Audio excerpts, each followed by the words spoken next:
au moins que ñu ngi ci dernière tournal bi mais Liss veut coûte que coûte balaa ñoo ñëw le 19 arène nationale mu marque benn point Doudou interroger l'histoire tuuti Liss fekk na Ada Fass ici mu kaddi ay cumukaayam Liss fekk na Ada Fass Ibra Naajo jaxase carte yi Liss ñëw na combat Ada Fass la guerre 2 di Sambara ci kaw la maanaam ci kaw Ada Fass donc qu'est-ce qu'il cherche pendant tout ce temps-là à intimider Ada Fass est-ce que réussir na ko jusqu'à présent pour man non donc dafay continuer moom sur sa logique pour perturber Ada Fass pour percer ko psychologiquement mooy comme yi muy def gars yi comme loolu benn affaire boo xam da ngay ñëw li teg stratégie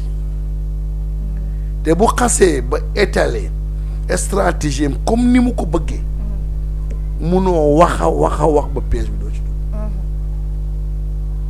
moo tax Ada Fass moo gën a metti taxawaay Liss Ndiago Ada Fass dafa jóge ci défaite Liss jóge ci victoire dajeeg doomu ndeyam ñu xeex bu metti Pokola Ada Fass na sóor Liss de wax naa la ko de mais sóor bi mooy lan mooy na aborder combat wam ak Liss avec philosophie et stratégie bu mu ko aborder comme ni Pokola aborder woon Liss Ndiago bu mu nangu mu nekk lambi milieu maanaam na lucide voilà du lambi bandi quoi du lambi gamer déedéet loolu da mën naa nekk ñaar nii gamer la de parce que Liss ci terrain boobu lay ñor di Ada Fass te Ada Fass dafa war a fausser li Liss teg lépp comme ay plan Liss mën na dóor Ada Fass mu daanu mais si mais Ada Fass mën na surprendre Liss ci façon boo xam ne Sénégal yëpp ay taf seen gém ci ban façon ci côté bëri mën na daan Liss Ndiago jël boo xam ne même Liss du ko xalaat du ko foog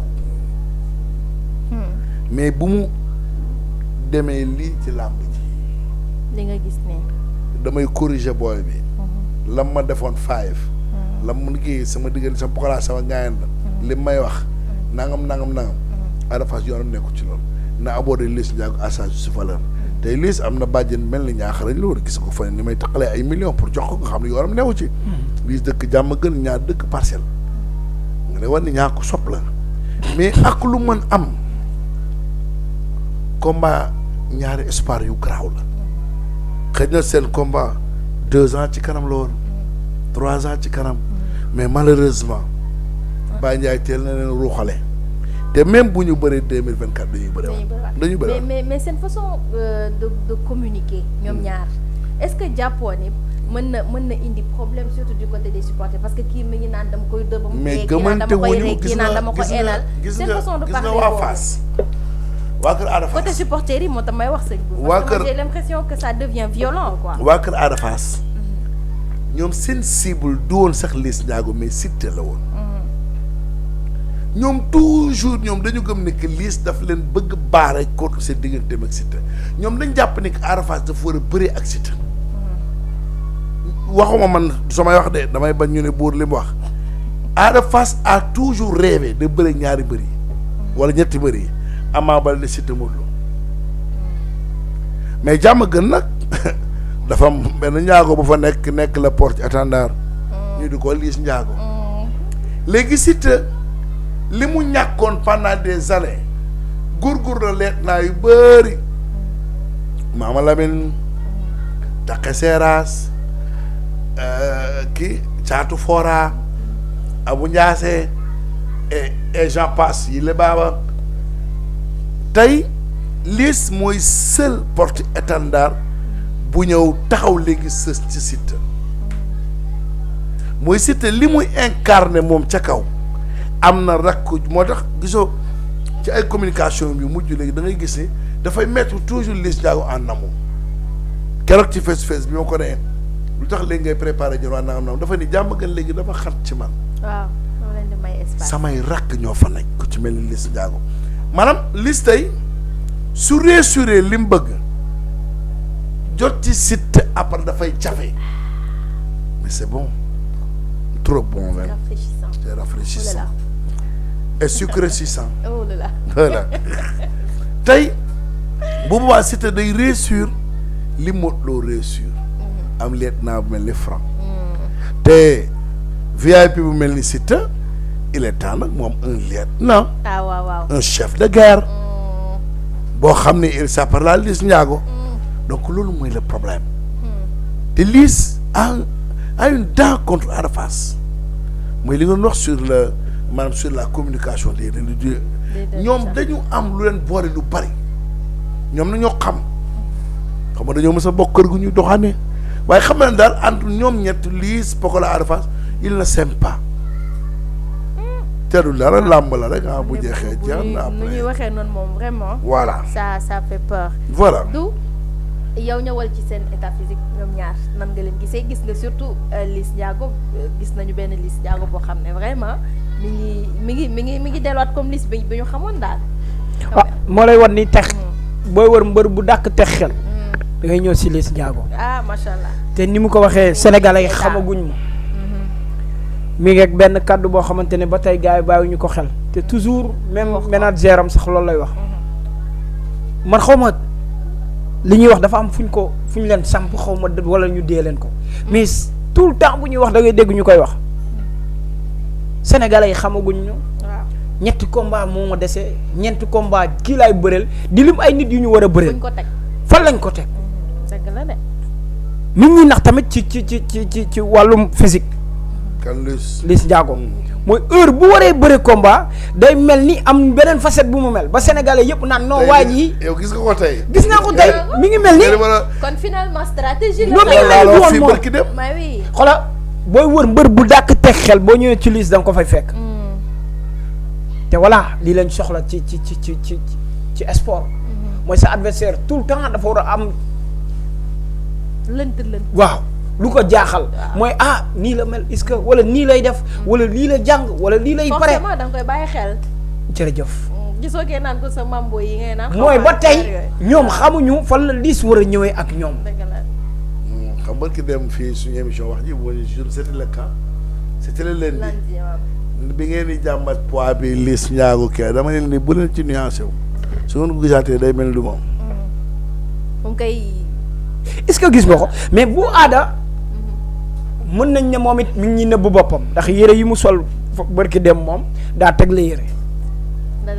dafa am ay rabal yu mu def si biir nañu xool image yi bu baax rek teg benn t-shirt Sëñ Fallu Doudou après ba pare ma jaay benn information jaay ma ko léegi rek ñoom Abakara ñu ngi làmb dëgg mais buur dama gis démb laa dem cassation non dama gis ñaar leen ca géej ga barki borom tuwaa ñu ngi maji Ada Fass heure bu daan yàlla rek mën nag waaye heure bu daan dafa am ñaar ñii ñu mu daan àndal waxal kenn ki Baye Fall xaw ma Baye Fall lañ koy woowee xaw ma waaw ku ñuul kii ak Aba déedéet ak benn téekatu kurus waaw léegi ana ñooñu ñi ngi fi tout dama ne la maa gis Abakara démb ak geneen waa jooju ca géej ka ca cassation ca xeer ya maji guddi ma ne ñii nag maji man damaa tiit Babacar romb may ma ñaari junni ma ne ko Aba yéen a ngi làmb nag boobu daa doon bañ nga wax non ñu ngi làmb buur war a woon wax Seexul Xadiim buur bul yàq gem bi wallaay waa kër Ada Fass ñu ngi làmb mais buur bul yàq gem bi nag waaw bu doon ngaa noppi bul yàq système bi waaye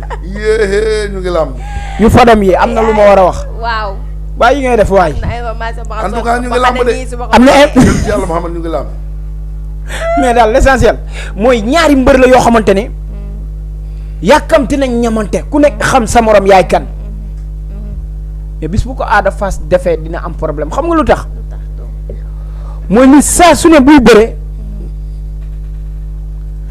teg xel bi si moom ci li muy dund loolu lay bëree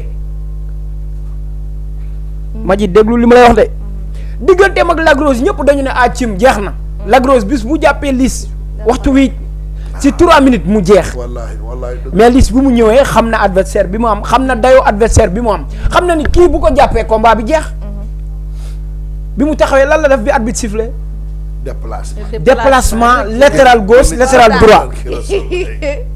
tous les moyens sont bons. waaw. latéral gauche latéral droit la ko doon yóbbu.